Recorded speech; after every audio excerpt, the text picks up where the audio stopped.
Mabuhay mga Kapinoy Discovery!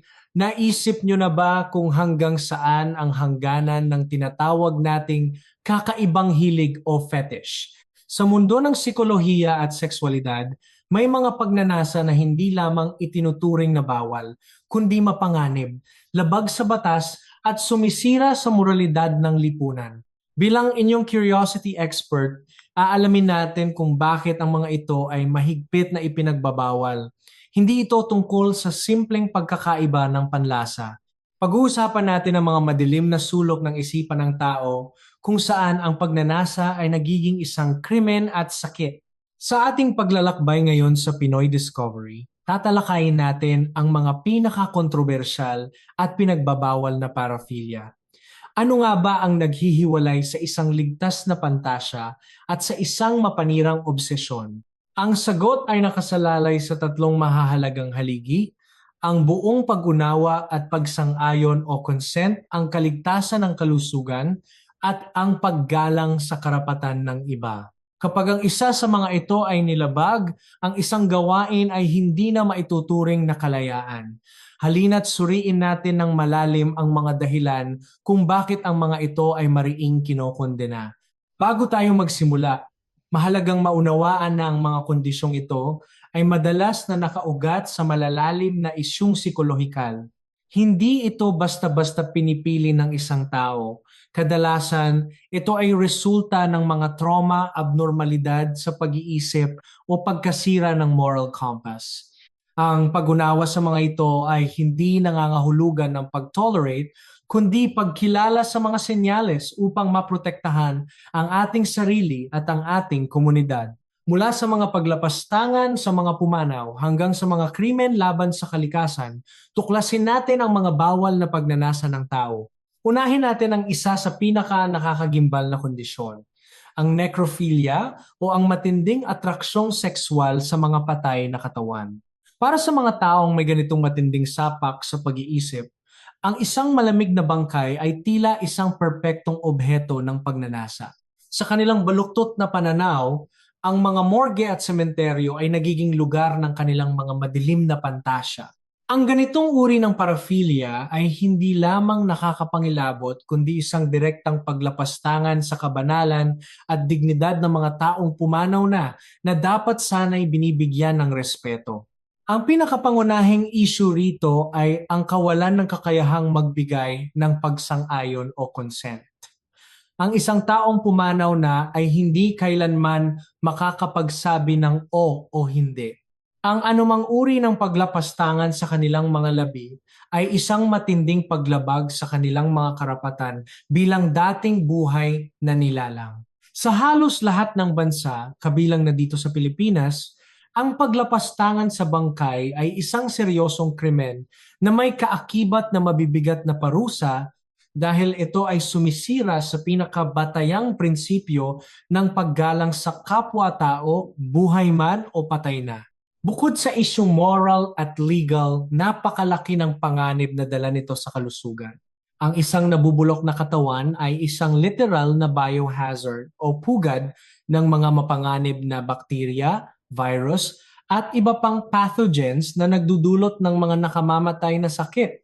Ang direktang pakikipag-ugnayan sa mga ito ng walang sapat na proteksyon ay parang pagpirma sa sariling death warrant.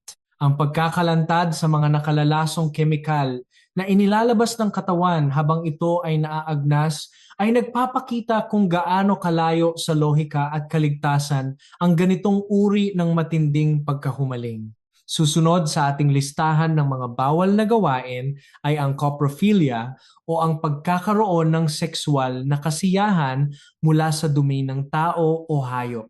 Ang paggamit, paghawak o mas malala pa, ang pagkain ng dumi upang matugunan ang tawag ng laman ay isang anyo ng matinding paglihis sa normal na gawin ng tao. Sa pamamagitan ng lente ng agham at biyolohiya, ang gawaing ito ay isang direktang pag-atake sa ating natural na instinto na mabuhay. Ang ating katawan ay sadyang dinisenyo upang ilabas ang mga dumi na ito upang mapanatiling malinis at ligtas ang ating mga panloob na sistema. Bakit nga ba ito mapanganib? dahil ang dumi ay naglalaman ng mga lason, patay na selula at milyon-milyong bakterya at parasito na sadyang itinatapon ng ating katawan. Ang pagbabalik ng mga ito sa ating sistema ay tila pag-imbita sa isang malawakang impeksyon. Maaari itong magdulot ng mga malulubhang sakit sa tiyan, hepatitis, at iba pang nakakahawang sakit na maaaring maging sanhi ng matinding epidemya. Ang gawaing ito ay hindi lamang nakakadiri kundi isang tahasang paglabag sa mga pangunahing batas ng kalusugan at kalinisan na nagpoprotekta sa buhay ng bawat tao.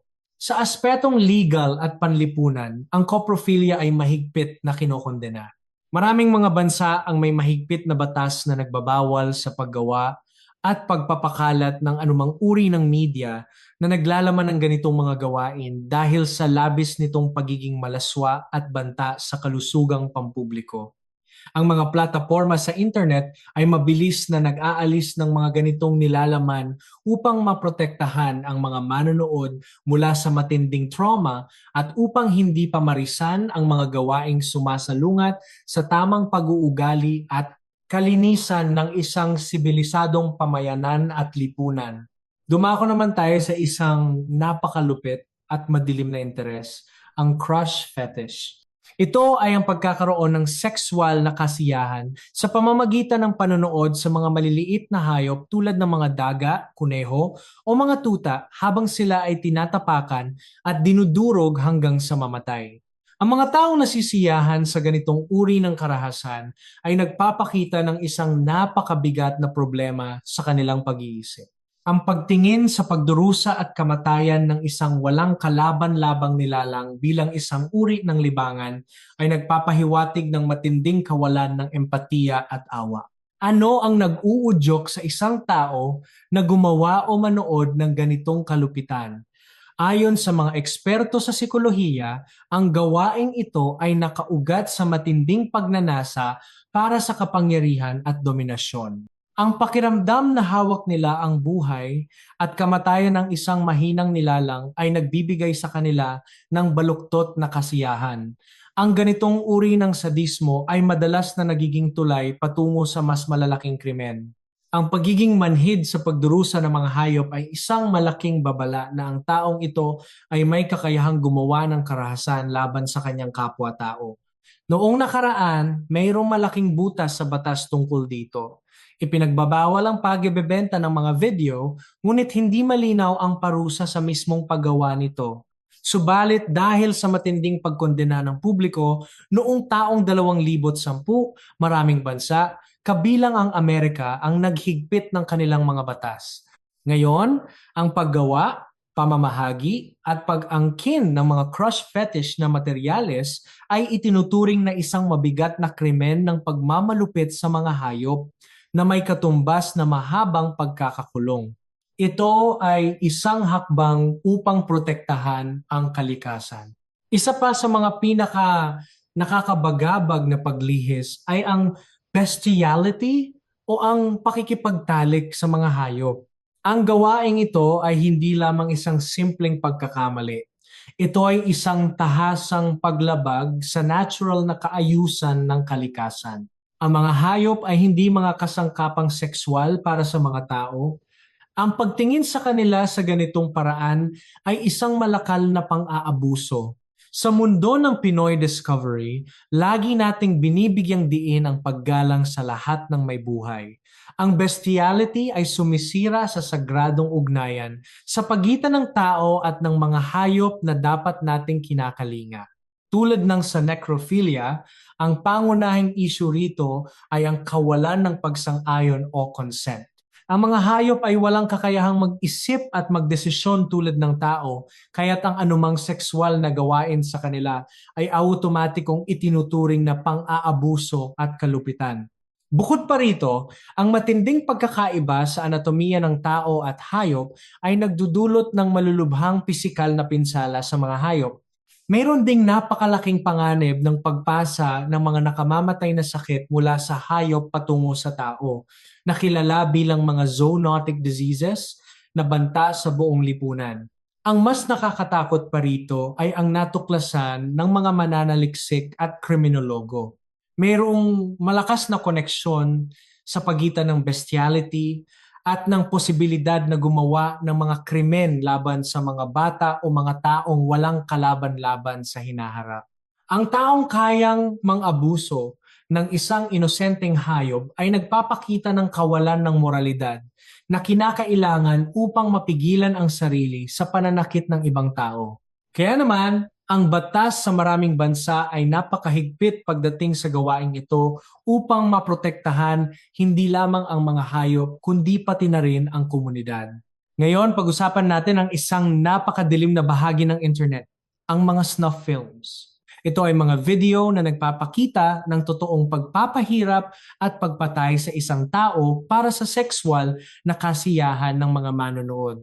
Bagaman maraming eksperto ang nagsasabi na karamihan sa mga ito ay peke at ginawa lamang para kumita ng pera, ang mismong katotohanan na mayroong mga taong naghahanap at handang magbayad upang mapanood ang ganitong klaseng karahasan ay isang malinaw na patunay ng matinding pagkasira at pagkabaliw sa loob ng lipunan na kailangang bigyan ng atensyon.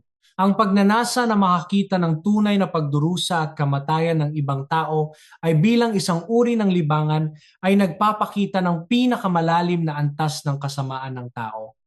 Ang pag-iral ng merkado para sa mga snuff films ay nagpapahiwatig na may mga individual na tuluyan ng nawalan ng empatiya at konsensya.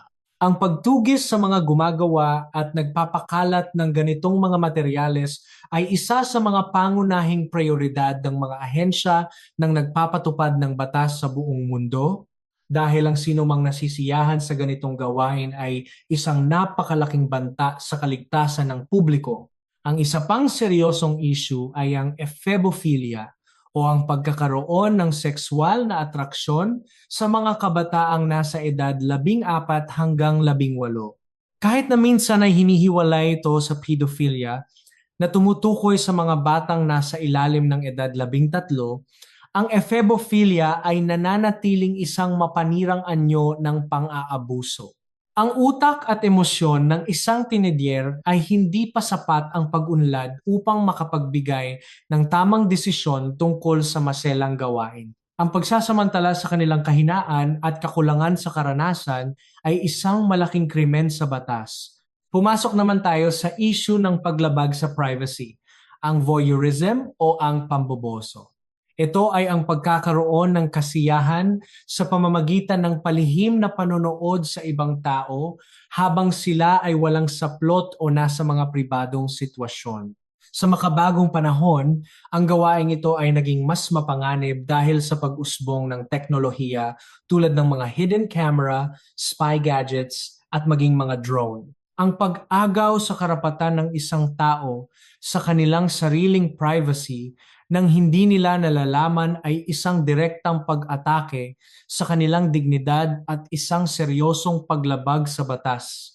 Maraming nag-aakala na ang voyeurism ay isang walang biktimang krimen dahil hindi naman nasasaktan ng pisikal ang taong pinapanood, ngunit ito ay isang malaking kasinungalingan.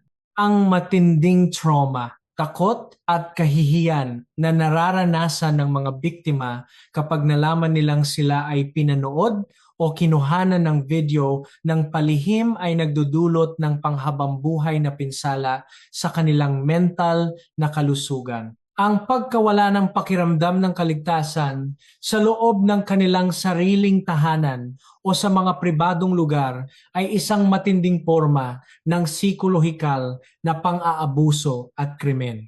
Dahil sa paglala ng problemang ito na pinalala ng teknolohiya, ang mga batas sa Pilipinas at sa buong mundo ay mas naging mahigpit. Ang Anti-Voyeurism Act ay nagpapataw ng mabibigat na parusa sa sinumang mahuhuling kumukuha, nagpapakalat o nagbebenta ng mga palihim na larawan o video.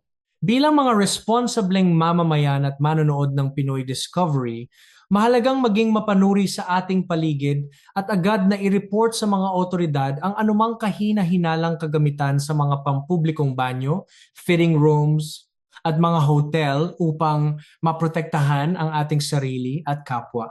Kabaligtaran naman ng voyeurism ang exhibitionism, kung saan ang isang tao ay nakakakuha ng sexual na kasiyahan sa pamamagitan ng pagpapakita ng kanilang mga masiselang bahagi ng katawan sa ibang tao nang walang pahintulot, kadalasan sa mga pampublikong lugar. Ang gawaing ito ay hindi isang simpleng biro o kalokohan. Ito ay isang uri ng panliligalig o harassment. Ang pamimilit sa mga inosenteng dumadaan, lalo na ang mga babae at mga bata, na maging bahagi ng kanilang baluktot na pantasya ay nagdudulot ng matinding gulat, takot at pagkabagabag sa komunidad. Ang mga taong may ganitong kondisyon ay madalas na naghahanap ng reaksyon mula sa kanilang mga biktima, maging ito man ay takot, pandidiri o pagkagulat. Ginagamit nila ang pagkabigla ng iba upang palakasin ang kanilang sariling pakiramdam ng kapangyarihan. Ang ganitong uri ng pamimilit sa espasyong pampubliko ay sumisira sa kapayapaan at kaayusan ng lipunan. Ang mga biktima, lalo na ang mga kabataan, ay maaaring magkaroon ng matinding trauma na makakaapekto sa kanilang pananaw sa kaligtasan kapag sila ay nasa labas ng kanilang mga tahanan at naglalakad sa kalsada. Sa ilalim ng batas, ang exhibitionism ay itinuturing na isang seryosong pampublikong iskandalo at acts of lasciviousness. Ang mga nahuhuli sa ganitong gawain ay maaaring makulong at magbayad ng malaking multa. Sa ilang mga bansa, ang mga nakakagawa nito ng paulit-ulit ay inilalagay sa listahan ng mga rehistradong sex offenders habang buhay na naglilimita sa kanilang mga karapatan at pagkakataong makapagtrabaho. Ipinapakita nito na ang kalayaan sa pagpapahayag ng sarili ay hindi kailanman maaaring magamit bilang dahilan upang mang-abuso at mambastos ng ibang tao. Tuklasin naman natin ang somnophilia, ang pagkahumaling sa pakikipagtalik sa isang taong natutulog o walang malay. Muli, babalik tayo sa pinakamahalagang konsepto, ang consent. Ang isang taong tulog, lasing, o nasa ilalim ng impluwensya ng gamot ay walang anumang kakayahang magbigay ng pahintulot. Sa makatuwid, ang anumang uri ng sexual na gawain na ginagawa sa kanila sa panahong ito ay malinaw na panggagahasa. Walang anumang palusot o dahilan ang maaaring magpabago sa katotohanan ito. Ito ay isang matinding pagtataksil sa tiwala at isang karumal-dumal na krimen. Ang mas nakakapangilabot sa somnophilia ay madalas itong humahantong sa paggamit ng mga sleeping pills, droga o iba pang kemikal upang sadyang patulugin at alisan ng malay ang biktima. Ang pagpapainom ng mga pampatulog ng walang pahintulot ay hindi lamang mapanganib kundi maaari ring maging sanhi ng labis na doses o overdose na humahantong sa kamatayan. Ang gawaing ito ay nagpapakita ng sukdulang pagkamakasarili kung saan ang buhay at kaligtasan ng ibang tao ay binabaliwala lamang para matugunan ang isang napakasama at mapanirang pansariling pagnanasa ng gumagawa. Panghuli, ang incest o ang pakikipagtalik sa pagitan ng mga taong magkadugo o magkapamilya, bukod sa matinding paglabag sa moralidad at mga aral ng lipunan, ang incest ay isang malaking sakuna sa aspeto ng genetika o genetics. Ang pag-aanak sa pagitan ng malalapit na kamag-anak ay nagpapataas ng posibilidad na lumabas ang mga depektibong genes.